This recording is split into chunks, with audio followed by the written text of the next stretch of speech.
30 जनवरी भारत के इतिहास का वो काला दिन जिसने भारत की जनता को गम के सागर में डुबो दिया। 30 जनवरी का वो काला दिन इतिहास में दर्ज हो गया और एक ऐसे युग का अंत हुआ जिसे भारत हमेशा याद रखेगा। नमस्कार, मैं हूं सचिन बिरलान, आप देख रहे हैं न्यूज़ ऑनलाइन।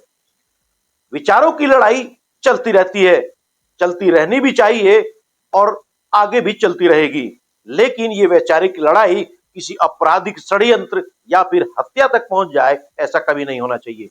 30 जनवरी 1948 की शाम और वो काला दिन भारत के लिए ऐसे दुख लेकर आया, ऐसे दर्द लेकर आया जिसमें पूरा भारत डूब गया। राष्ट्रपिता महात्मा गांधी बापूजी दिल्ली के बिरला हाउस में रोजमर्रा की तरह आराम कर रहे थे। स्वास्थ्य उनका थोड़ा सा ठीक नहीं था, लेकिन रोज शाम को लोगों से मिलने के लिए जो वो आरती किया करते थे, यानी कि संध्या आरती जो किया करते थे, उसके लिए वो फिर भी तैयार थे।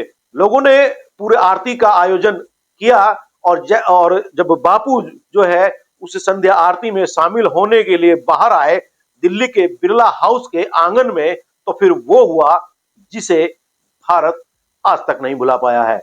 और इस घटना ने भारत में दो वैचारिक लड़ाई ऐसी शुरू की जो आज तक जारी है। हालांकि इस दोनों के ही वैचारिक लड़ाई में यह घटना कहीं भी जायज नहीं ठहराती। 30 जनवरी सन 1948 को जब बापू संध्या आरती के लिए आंगन में आ रहे थे, एक शख्स उनके समीप आया और उनको 3 गोली मारकर हत्या कर दी। नाम था नाथूराम गोडसे। नाथूराम गोडसे बापूजी के नजदीक आए और उनको प्रणाम किया और 3 गोली उनके सीने पर दाग दी। बापू गोली लगते ही गिर पड़े और उनके मुंह से सिर्फ जो शब्द निकले वो थे, हे राम। बापू की मौत हो चुकी थी।